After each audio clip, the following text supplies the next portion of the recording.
Witajcie moi drodzy widzowie, pełny poradnik dla Tron and Liberty dla osób początkujących i osób, które już trochę doświadczenia zebrały. Omówimy tutaj wszystkie ulepszenia, farmienie bossów, jak będziemy na przykład ulepszać umiejętności, na co warto zwrócić uwagę i jak po prostu też zacząć w grze, żeby też nie popełniać takich głównych błędów, za które moglibyście sporo zapłacić. No względu zapłaty to można wtedy albo stracimy więcej czasu, żeby po prostu farmić, albo będziemy musieli dotować, żeby gdzieś tam nadrobić sobie jakiś ten progres, ale przejdźmy może po kolei. Jeśli chodzi o Tron and Liberty, nie mamy tutaj żadnych jakby klas. Nasze klasy są bardziej określane ze względu takich broni, jakie mamy wyposażone.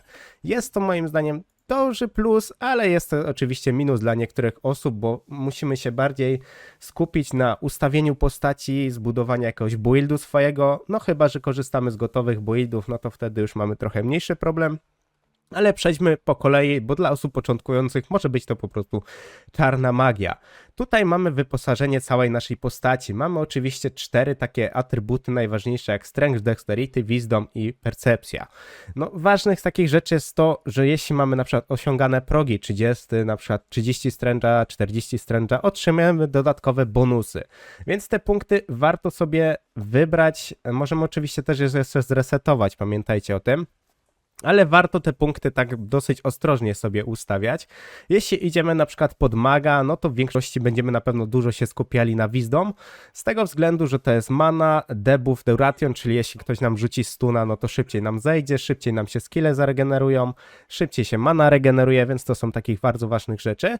Na początek omówimy sobie te klasy, bo to jest takie, tak pokrótce, nie będę tutaj pełnych takich klas omawiać, bo to nie ma po prostu sensu. Musimy sobie wybrać jakby dwie bronie, którymi będziemy gdzieś tam domyślnie grali. Czyli możemy sobie zrobić połączenie, nie wiem, Great Sworda, czyli dużego miecza z tarczą i swordem. Będziemy takim po prostu tankiem.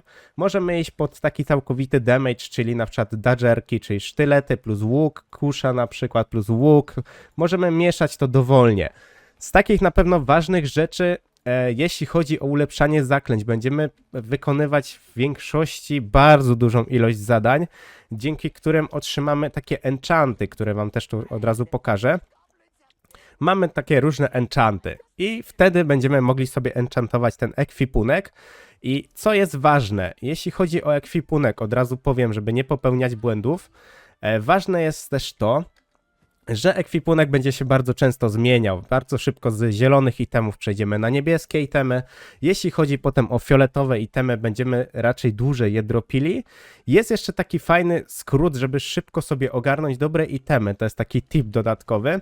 Jak sobie wejdziemy w shopa, zjedziemy sobie niżej, mamy coś takiego jak ornate końce, które otrzymujecie za zbieranie ksiąg takich fioletowych na mapie. Tam po 3 punkty dostajemy potem, jak mamy chyba cały jakby zbiór zebrany, to jest 18 punktów. Najlepiej sobie kupić od razu właśnie te worki. Tych worków, jak dobrze pamiętam, można kupić 13 do 15 i warto sobie kupić to od razu, bo dostajecie losowe itemy. Jest szansa, że dostaniecie losowy na przykład fioletowy item i możecie od razu go sobie wyposażyć. To jest ważne i fajne z tego względu, że daje wam to szybszy progres na stworach, stwory wam mniej będą roiły i będziecie szybciej je zabijać, więc to jest na pewno ważne. Jeśli chodzi o kupowanie tych kolejnych rzeczy, teoretycznie możecie to wszystko sobie kupić w późniejszym etapie. Z tego względu, że jak zauważycie, ja aż tak dużo tego nie farmiłem, tych książek, bo tych ornatek końców trochę się gdzieś tam uzbiera, więc to są takie rzeczy, które najlepiej sobie gdzieś tam pokupować na samym początku. Ale przejdźmy w takim razie dalej. Jeśli jesteście już określeni, jaką chcecie zagrać postacią, czyli na przykład Great Swordem plus Daggerem, tak jak w moim przypadku, no to wtedy możemy sobie gdzieś tam myśleć już o skillach. Jeśli chodzi o skille, warto sobie poprzeglądać, poczytać, co te skille dają, ustawić sobie jakiś sens. U mnie na przykład jest ustawiony taki sens, że w większości używam, żeby ogłuszyć przeciwnika i wtedy moje obrażenia się zwiększają. Z takich ważnych rzeczy, które może też niektórzy mogą na początku nie zauważyć, jeśli chodzi o pasywne skille sobie ustawiacie tutaj na pasku na dole. To nie jest tak, że wy dostajecie czy kupujecie te pasywne skille i macie je wszystkie. Nie. Musicie te skille sobie wyposażyć. Tak samo jest w przypadku swoich standardowych skillów, musicie sobie je wyposażyć na pasku i wtedy mamy dodatkowe właśnie te rzeczy. Możemy też sobie zrobić na przykład więcej slotów, możecie sobie nawet kombinować z większą ilością pasywek. Dla osób wyfarmionych to można i nawet sobie zrobić 2 buildy, czyli będziecie na 4 broniach lecieć i będziecie sobie zmieniać pod PvP, bo wszystko jest oczywiście możliwe, wszystko jest dla ludzi. Jeśli chodzi też o skille, no ulepszamy standardowo książki zielone, niebieskie, fioletowe. Możemy też skille transferować, czyli jeśli popełnicie błąd, że ten skill na przykład ulepszyliście na niebieski, a nie chcecie go, jest możliwość po prostu transferu. Wybieracie sobie na przykład inny skill, który chcecie i macie opcję swampa, czyli po prostu transferowania zależnych gdzieś tam skilli od siebie. To nie jest tak, że każdy skill możecie na każdy wymieniać, ale jest po prostu taka możliwość i wtedy sobie zaznaczacie i macie pokazane, który skill jest transferowany. To jest z takich ważniejszych rzeczy do skilli. O skillach możemy jeszcze jedynie omówić takich ważniejszych rzeczy, no to tutaj właśnie skill specjalizacja. Tu dostajemy jakieś konkretne punkty, to jest chyba za poziom, jak dobrze pamiętam, już szczerze nie pamiętam aż tak dobrze, więc tutaj ustalmy, że po prostu dostajemy te punkty i możemy wydawać na konkretne skille, na wzmacnianie tych skilli. Tu mamy na przykład zwiększenie zasięgu dla skilla, no u mnie w większości tutaj jest powybierane, żeby na przykład stun trwał dłużej, na przykład szybciej czas, a czy szybciej jakby się umiejętność zregenerowała, żeby szybciej było można też ją oczywiście użyć, więc to możecie sobie spokojnie na samym początku nawet dać do tych skilli, gdzie będziecie nimi na przykład non-stop gdzieś walczyć, nie wiem, czarodzieje będą wzmacniać tam kulę ognia, nie wiem, łucznik będzie jakiś tam mocniejszy strzał sobie wzmacniał, możecie sobie to wzmacniać, bo resetowanie tego jest po prostu za darmo, wystarczy kwestia po prostu kliknąć i odkliknąć i te punkty wracają i standardowo możecie sobie gdzieś tam pomieszać. Warto jest sobie gdzieś tam na początek zaplanować, czym będziecie chcieli grać, jakie skille będziecie chcieli używać. Również podeślę może jakiegoś linka, gdzie macie jakieś tam gotowe buildy, jeśli ktoś by potrzebował, tak samo jeśli chodzi o sprzęty, bo może się to oczywiście niektórym przydać. Więc jeśli chodzi o skille, moim zdaniem to jest wszystko. Przejdźmy do takich ważniejszych rzeczy. Jeśli chodzi o Battle Passa, tutaj otrzymujemy rzeczy, no tutaj już u mnie akurat są odebrane, więc tutaj otrzymujecie różne rzeczy, tak samo na przykład enchanty, dostajecie na przykład Abyssal Contract punkty, tak samo skrzyneczki, ja wam wszystko wytłumaczę, więc spokojnie musicie dotrwać do końca. Mamy też takie ważne rzeczy jak na przykład Daily, Week i Always, czyli zawsze dostajemy na przykład jakieś tam rzeczy, mamy weekendowe bonusy. Te bonusy potem się wymieniają, jeśli macie karnet zrobiony, na Star Krystale, za to możecie też kupować różne rzeczy. Tutaj możecie zwiększyć sobie limit kontraktów, bo szczerze powiedziawszy, jeśli ktoś więcej gdzieś tam pogra, to tych kontraktów będzie mu brakować i nie będzie miał co robić takiego bardziej efektywnego, więc na to warto zwrócić uwagę. Jeśli chodzi o Shop, o Battle, to mamy już tutaj omówione. Co jest jeszcze tutaj ważne? No ważne jest na pewno historia, którą gdzieś tutaj wykonujecie i ważne jest też to, że musicie tam każdy jakby krok, każdy ten quest zrobić, żeby przejść do kolejnej historii i najlepiej widzicie, ja tutaj nawet pominąłem i czegoś tutaj nie zrobiłem i nie dostałem tego rewarda. To jest bardziej pod tę zasadę, żeby dostać dużo tych enchantów, dostać jakieś tam bronie, naszyjniki, jak widzicie takie delikatnie pierdoły. Można te też wydropić, ale te questy warto też robić, bo one pewnie będą gdzieś tam z fabułą przeciągane, więc to jest na pewno ważne z takich rzeczy. Przejdźmy w takim razie dalej, bo są na przykład takie ważne rzeczy, jak na przykład nasz Amitoi, czyli nasz stworek, który za nami lata. Jeśli zrobicie tam już parę questów, macie możliwość wysłania tego stwora, żeby on sobie levelował i zbierał wam po prostu matsy. Matsy w skrócie to są po prostu materiały. Wysyłacie sobie go tam na 8 godzin, możecie ich wysłać więcej i po tych regionach oni sobie levelują i dostajecie Abyssal Contract punkty. O co chodzi z tymi ogólnie punktami? Mamy punkty na kontrakt tutaj i mamy punkty tutaj. Abyssal Contract tokeny to mamy takie tokeny, które są po prostu do farmienia na standardowych dungeonach. O co chodzi z tymi standardowymi dungeonami już wam powiem i powiem wam od razu, jak zdobywać na każdy możliwy sposób te punkty. Więc z takich ważnych rzeczy. Mamy dungeony na mapie, na przykład Shadow of Crypted, mamy na przykład Slow's Abyss, no jest trochę tych dungeonów. Mamy też oczywiście zlecenia na te dungeony, które możemy otrzymać, jak tutaj sobie porozmawiamy z Brandonem i u Brandona kupimy sobie, mamy weekly, czyli raz na tydzień możecie kupować scrolle, które wam potem jakby losuje na konkretne dungeony, dostajecie możliwości. I z takich ważnych rzeczy od razu powiem tak. Tych scrolli tam jest chyba 5 rodzajów, 5 różnych dungeonów chwilowo jest dostępnych i wtedy ten scroll jak sobie aktywujecie, to wtedy macie na przykład, nie wiem, zabić 20 mobów, wizardów, nie wiem, na przykład w Shadow of Crypted. Wtedy idziecie do takiej krypty i sobie zabijamy te stwory i dostajemy różne na przykład punkty. I te Abyssal Contract tokeny nam dają to, że zwiększają nam o wiele expa i dropa na tych spotach. Szczerze powiedziawszy, bez tego nie opłaca się w ogóle bić w tych dungeonach, bo żadnego dropu w sumie nie dostaniecie, kasy żadnej prawie też nie dostaniecie, więc na to na pewno warto zwrócić uwagę. Jak odnowić sobie te punkty, no to już wam oczywiście mówię. Z takich ważnych rzeczy możecie te punkty zdobyć na parę różnych sposobów. Wykonujecie standardowe kontrakty, jeśli tutaj mamy. Jeśli chodzi o standardowe kontrakty, to od razu już wam tutaj pokazuję. Mamy coś takiego jak Contact Manager. Może sobie do niego tepniemy i wam pokażę. Z tego względu, że lepiej wszystko jest pokazać, omówić i od razu będę dopowiadał takie ważniejsze rzeczy, które gdzieś się tam osobiście też dowiedziałem, bo nikt nie jest wiadomo alfą i omegą. I teraz tak, tutaj macie rewardy, no w większości to tam na 50 poziomie jakieś konkretne już mamy te kontrakty, na tych niższych poziomach już takie powiedzmy byle co. Z takich ważnych rzeczy, tu mamy właśnie te Abyssal Contract tokeny i również jakiś tam reward. Najlepiej sobie brać reward właśnie z jakimiś książeczkami, stronami, bo do tego będzie wam najwięcej tego potrzebnego i najlepiej jest wybrać jeden kontrakt i refreshować, bo jeśli tutaj nie ma takiego fioletowego worka, no to wtedy zdecydowanie warto po prostu refreshować, brać jeden quest taki najbardziej korzystny dla was i refreshować, żeby dostać jak najlepszy kontrakt. Jeśli jesteśmy już przy kontraktach, to z takich ważnych rzeczy otrzymujemy 10 kontraktów w ciągu dnia. I to się tam odnawia oczywiście każdego dnia. Możemy też odnawiać te kontrakty, tak jak sobie zauważycie wcześniej, mówiłem o Battle Passie, Centaur Shopie i tak naprawdę tutaj możemy sobie odnawiać te właśnie kontrakty. Maksymalnie tutaj 3 razy możemy kupić, więc mamy 30, plus potem tak naprawdę po jednej sztuce 30 razy. Ale też tych Centaur punktów może nam gdzieś tam braknąć, więc raczej nie jesteśmy w stanie chyba tego wszystkiego kupić, z tego co kojarzę.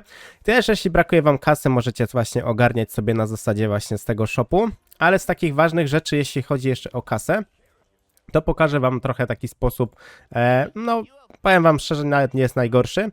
Możecie sobie na przykład takie drogie kryształy, które gdzieś tam posiadacie, sprzedać po prostu tam parę sztuk i wtedy dostaniemy bardzo dużo właśnie tych solantów. Bo jeśli chodzi o farmienie kasy, to od razu powiem, najwięcej kasy otrzymujecie za dungeony, kontrakty i z tego macie gdzieś tam najwięcej, a dungeony to chodzi mi o te otwarte, bo dungeony, na przykład takie z bossów czy z tego tam gdzieś dużej kasy nie ma. A jeśli chodzi o Abyssal Contract tokeny, podsumujemy, bo mamy tak naprawdę 3 możliwości na zdobywanie tego. Za pokonywanie bossów z właśnie dungeonów, za tak naprawdę robienie kontraktów i za Amitoi, jeśli tam on sobie zbierze tam jakieś rzeczy na tym danym terenie, to też dostajemy z tego punkty. I to są jedyne możliwe sposoby na zdobycie tego, z tego co oczywiście wiem, no chyba, że coś doszło, a o czym nie wiem. Jeśli chodzi o Dimensional Contract tokeny, dostajemy 900 punktów tak samo każdego dnia. I z takich ważnych rzeczy, jeśli sobie przejdziecie na dungeony, czyli tutaj Cop Dungeon, z takich ważnych rzeczy, żeby otrzymać reward, czyli otrzymać jakieś itemy z bossa, musimy mieć tak naprawdę te punkty. Jeśli ich nie macie, możecie iść normalnie na bossa, ale nic z niego nie dostaniecie, więc jest to po prostu zbędne. Jest to po to, żeby ograniczyć tak możliwość farmienia non-stop tych bossów. Moim zdaniem to jest plus, no mogli wrzucić chociażby tak 5 bossów, 6 bossów na dzień, bo szczerze powiedziawszy czasem po tych 3 bossach po prostu nie ma nic, żadnego ciekawszego rewarda, a też te punkty, które mamy u bossa, jak sobie zauważycie, pokażę wam jeszcze raz, mamy właśnie takie szardy. To przejdziemy też oczywiście do craftingu, bo o craftingu jeszcze nic nie mówiliśmy, więc przejdę do miasta i wtedy omówimy crafting. Dodatkowo powiem, że są takie weekendowe misje, które warto robić, bo otrzymujecie dużo fajnych rzeczy. Jest właśnie Weekly Mission i tutaj macie to podzielone. Mamy na World, na Cop Dungeon, Guild, PvP. To jest ważne z gildią. Będziecie mieć koło 20 poziomu jakby już questy pod gildię, więc warto sobie znaleźć jakąś aktywną gildię. Nie musimy jakby non-stop chodzić gdzieś tam z gildią, ale robić jakieś tam zadania, kontrakty, żeby zdobyć też te punkty. I wtedy macie możliwość rewarda. Tu macie pokazane jaki reward. Z każdego jest inny reward, więc to są też ważne rzeczy. Moim zdaniem ważne jest na pewno zwracanie uwagi na to, żeby te rzeczy były zrobione. Tutaj jeśli chodzi o tą misję, to oczywiście się tutaj jest pokazane, kiedy się resetuje. Teraz 16 się na przykład resetuje, więc to jest ważne. Mi się na przykład na początku gdzieś tam tego nie udało ogarnąć, tego pierwszego, z tego co widzę. Więc na to zwracajcie uwagę, bo tutaj są naprawdę fajne itemy i nawet jest ładna szansa, bo tutaj mamy możliwość dostania fioletowego itemu. No u mnie już akurat bronie fioletowe mam, więc na razie to raczej dla mnie ten reward nie będzie jakiś super. I z takich ważnych rzeczy, jeśli chodzi od razu o arenę, za arenę wystarczy tak naprawdę walczyć na normalu. To wystarczy po prostu wygrać tam parę razy i to nam gdzieś zaliczy, więc to nie jest nic skomplikowanego, nie musicie walczyć jakby rankiedowych, no bo rankiedowych możecie mieć ciężko wygrać. To od razu już tak wolę powiedzieć, żeby też o tym gdzieś nie zapomnieć. Na 20 poziomie mamy też Secret Dungeony. Je się robi już tam nie pamiętam, od 15 poziomu i jak widzicie reward macie tutaj ulepszenia, więc to jest bardzo ważne, żeby sobie to robić. Jeśli nie dajecie rady na przykład na początku, możecie sobie to zrobić później, choć powiem szczerze, że te bossy są bardzo proste, no bossy, moby, takie powiedzmy mocniejsze moby, bo tam jest przeważnie jedna, dwie mechaniki jakichś ataków od przeciwnika, więc w sumie łatwo. Z ważnych rzeczy używajcie też kontry i po prostu bloku, bo to będzie bardzo potrzebne na wielu tak naprawdę etapach gry, czy to będzie z bossami, czy to z mobami i omówimy teraz trochę crafting. Na początku otrzymujecie białe itemy i z tych białych itemów szybko gdzieś tam wychodzicie i sobie ulepszacie itemy, tworzycie sobie itemy. Przeważnie tworzymy po prostu zielone, więc do tego potrzebujemy standardowe materiały, które dostajecie za questa i za farmienie na zwykłych mobach. Jest to bardzo proste, więc tutaj nie trzeba tego dużo omawiać. Z takich ważniejszych rzeczy, jeśli przejdziecie już na przykład na niebieskie itemy, w niebieskich itemach mamy coś takiego jak trade. Przejdźmy sobie do ulepszenia i omówimy teraz ulepszanie. Jeśli chodzi o ulepszanie, mamy na przykład fioletową broń, mamy na przykład drugą fioletową broń i chcemy tą broń, jakby ten level z tej broni przełożyć na tamten, możecie 1 do 1 to zrobić, nic na tym nie tracicie.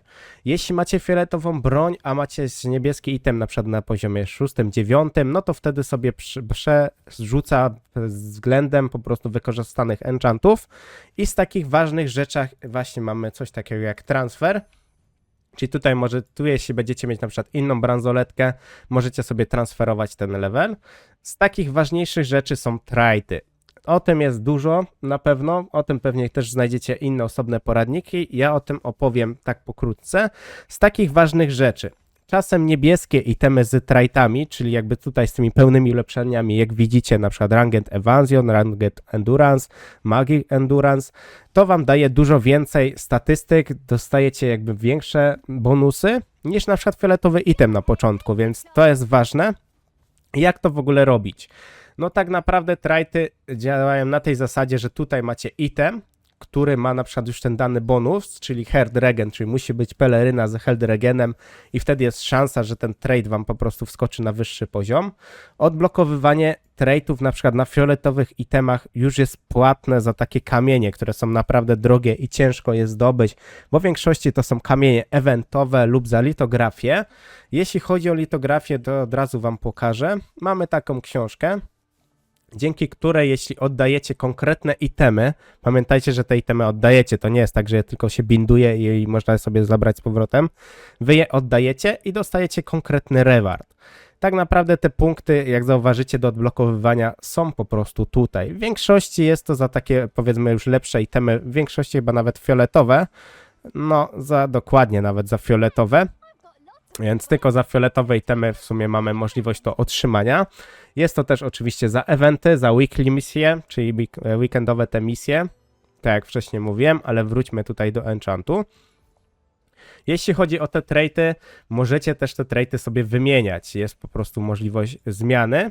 Każdy item ma konkretne traity. To nie jest tak, że każdy item ma jakąś tam bardzo potężną listę. Każdy item ma po prostu swoje traity. I na tej zasadzie to wygląda, więc jeśli macie niebieskie itemy, w miarę dobre itemy, warto sobie je po prostu dokładać te traity i z innych itemów, choć żeby farmić dużą ilość takich zielonych, niebieskich itemów, no to już raczej jest poziom 50, więc późniejszy oczywiście też etap gry. Przejdźmy w takim razie dalej. Mamy też coś takiego jak Milestone. Milestone to jest na tej zasadzie, że mamy questy, konkretne już takie z historii, które musimy gdzieś tam wykonać. Niektóre są gildyjne, niektóre są standardowe. Jak widzicie, u mnie jest tego dużo jeszcze niewykonanego, bo gdzieś nie zwróciłem na to uwagi. Wolałem po prostu sobie pofarmić, pochodzić na bossy, więc to możecie odblokowywać i dostawać dodatkowy reward. Tutaj macie też nowy content, oczywiście napisany, jakie mamy dodatkowe bossy, gildyjne, standardowe, więc jest tego sporo, warto to po prostu sobie robić tam powolutku. Jeśli na przykład nie macie punktów na, nie wiem, bossa, nie mamy punktów na otwarte dungeony, no to wtedy można po prostu wykorzystać ten czas i wyruszyć, poogarniać tam sporo rzeczy. Z takich ważnych rzeczy, jak to potem wygląda na 50 poziomie, bez bardzo dużo filmików, co robić na 50 poziomie. No co robić? Musimy sobie określić, jakie itemy chcemy zdobyć. Możemy sobie skupić kwestię tego, że z bossów otrzymujemy te tokeny, o których mówiłem i możemy sobie wymieniać za konkretne itemy. Tu musimy mieć 80 z tego jednego bossa itemów. Z każdego tego bossa dostajemy 4. Mamy też oczywiście te skrzynki w Battle Passie.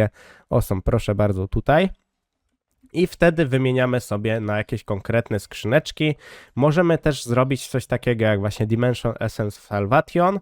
On jest oczywiście do skrawcenia w każdym po prostu gościu od fioletowych itemów. Potrzebujemy po 10 z każdego bossa. Jak widzicie, ja tutaj na przykład Dugmiagna i tak samo Lecuriusa najwięcej biłem, tą mróweczkę i właśnie Duke'a. I wtedy możemy sobie to wymienić na fioletowe itemy, bo jak też zdobywać fioletowe itemy? Farmimy na standardowych dungeonach, dostajemy właśnie za weekly eventy i z takich jeszcze bardzo ważnych rzeczy możemy też oczywiście dostać sobie te itemy za właśnie kontrakty, jeśli nie macie żadnych broni.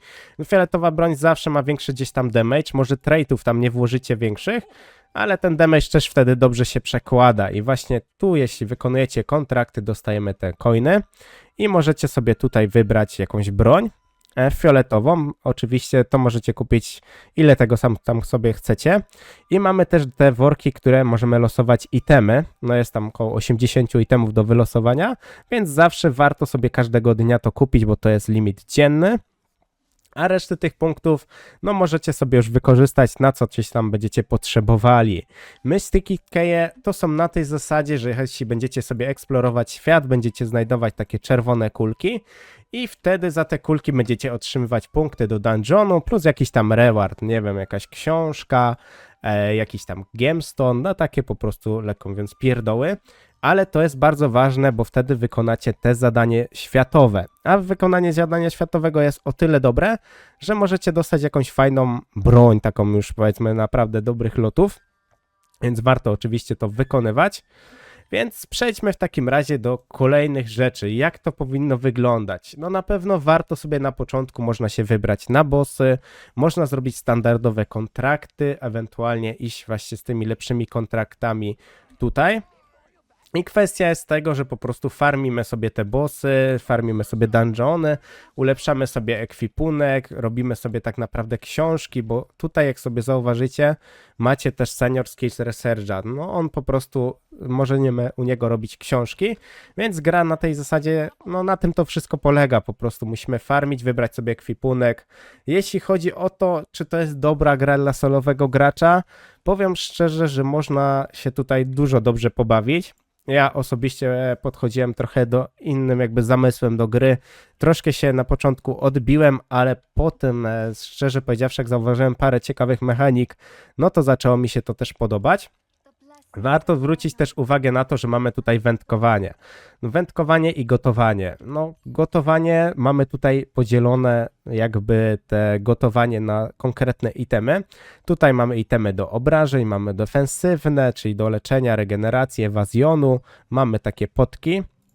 Mamy też utility i dzięki temu możemy zarabiać na przykład też lucenty i tak samo możemy tam więcej sobie hajsu standardowego zarabiać. Tylko jeśli chodzi o te gotowanie, tam jest sporo składników, więc trzeba by tak naprawdę sobie gdzieś tam wybrać konkretne spoty i standardowo farmić. Pamiętajcie, że jest coś takiego też jak eventy. Eventy są tutaj wyświetlane, o której godzinie jest jaki event i na czym on oczywiście też polega. Mamy eventy gildijne, za które otrzymujecie więcej reputacji i wtedy też tam wszyscy są zadowoleni. Za reputację oczywiście w gildii możecie dostać konkretne jakieś bonusy, możecie donatować w gildii i mamy taką skrzynkę, która się otwiera. Z takich ważniejszych też benefitów w gildii mamy budynek gildyjny i tam można się zbierać na konkretne bossy i zdobywać dużo lepsze itemy, więc warto się gdzieś złapać jakiejś fajnej gildii, tylko po to, żeby robić, nie wiem, dungeony, robić na przykład eventy. Pod tym względem nie musicie być 24/7 w grze, żeby tam też jakieś rewardy otrzymywać. Czasem wystarczy poświęcić 2-3 godziny dziennie, a w grze tam sporo dacie radę ogarnąć. No chyba, że na dungeona trafi się osoby, które nie znają mechanik i pamiętajmy o takich ważnych rzeczach, że każdy boss ma swoją mechanikę. Dużo osób gdzieś tam narzeka na to, że jednak boss zabije ich na hita, ale te mechaniki są bardzo proste. Powiem na przykład o takiej mrówce. Mrówka, gdy zaczyna mówić, trzeba iść na jeden z 3 wysokich kamieni i automatycznie już jest to ogarnięte. Na przykład Butcher Duke jest też bardzo prostym bossem, robi okrąg ognia. Wystarczy tak naprawdę unikać tego okręgu, przeskakiwać i jeśli jest się owcą, to przekazywać dalej. I w sumie tyle z takich trudnych mechanik, więc szczerze powiedziawszy tam jest po 2, 3, 4 mechaniki max do ogarnięcia. Można to zobaczyć na jakimkolwiek filmiku 2-3 minutowym. Więc moim zdaniem jest to po prostu bardzo łatwe do nauczenia i też można sobie na przykład spamować jednego bossa, potem znowu sobie spamować drugiego bossa, więc możliwości jest naprawdę sporo. Jest jeszcze jakiś event kalendarz, ale tutaj szczerze powiedziawszy jeszcze za specjalnie nic nie ma, więc z takich ważniejszych rzeczy możemy też walczyć o zamki, ale szczerze powiedziawszy to już raczej dla takich jakichś osobnych filmików. Z takich na pewno ważnych rzeczy pamiętajcie, że gotowanie się opłaca, bo czasem mamy na przykład do gotowania takie rzeczy, żeby otrzymywać więcej solentów. I to jest ważne, bo nie pamiętam, gdzie to akurat w której zakładce było, ale mamy na przykład taką zupkę, która daje nam gdzieś tam więcej tych solentów. I jest to na przykład dobre, bo 50% więcej solentów na otwartych tych dungeonach to warto wykorzystywać, bo tam tej kasy leci sporo. Na takich standardowych farmach, na takich slotach to jest bardziej po to, możemy się gdzieś tam tepnąć, żebyście sobie zauważyli, ile po prostu leci kasy. No kasy po prostu dużo nie leci. Z takich ważnych rzeczy, których nie powiedziałem, a jest to w sumie bardzo taka oczywista rzecz, ale nie dla każdego. Mamy tutaj po boku, jeśli sobie zobaczycie mapę, macie każdy spot. Macie tutaj Monster Info i macie pokazane, co każdy mob dropi, żeby się gdzieś tam na przykład kierunkować względem tego, co chcemy wydropić. To jest bardzo ważne. Jeśli chodzi o takie standardowe sloty, no tutaj na razie 50 level to jest maksimum, levele tam będą rozwijane, więc o level raczej nie musimy się tutaj w grze martwić. Standardowo, no powiem wam szczerze, że z tych mobów dużo kasy nie ma. Ja bym powiedział, że nawet bardzo mało jest, bo mamy 40 solentów. No jest to bardzo mało, a jak pójdziecie na dungeon, to dostajecie na przykład po 12 000, 13 000, no to przebitka jest, bym powiedział, ogromna. Te moby się robi tak naprawdę, takie standardowe sloty są po to, żeby robić kontrakty. I ewentualnie, jeśli już nie mamy co robić, bo gramy na przykład dużo więcej dziennie, a mamy wszystkie kontrakty porobione, bossy mamy porobione i takie powiedzmy dzienne limity są wykorzystane, to wtedy wybieramy sobie taki spot, lurujemy, czy zbieramy jak najwięcej tych mobów, zależy też od profesji i sobie po prostu bijemy te mobki. Ewentualnie możemy wykorzystać ten czas na, nie wiem, na przykład na Millstone'a, możemy sobie jakieś tam questy gildyjne też konkretne porobić, ewentualnie secret dungeony. Jeszcze z Gate of Infinity, tutaj możemy zdobywać takie fajne rewardy, ale to już dla takich trochę bardziej z większym już doświadczeniem do grania. Więc moim zdaniem omówiliśmy tutaj wszystko, omówiliśmy questy, omówiliśmy skille, omówiliśmy ekwipunek. Jeśli coś jest dla was niejasne, dajcie mi znać w komentarzach, postaram się oczywiście szybko odpisać i po prostu konkretnie. Dzięki za oglądanie i do następnego. Cześć, cześć, cześć!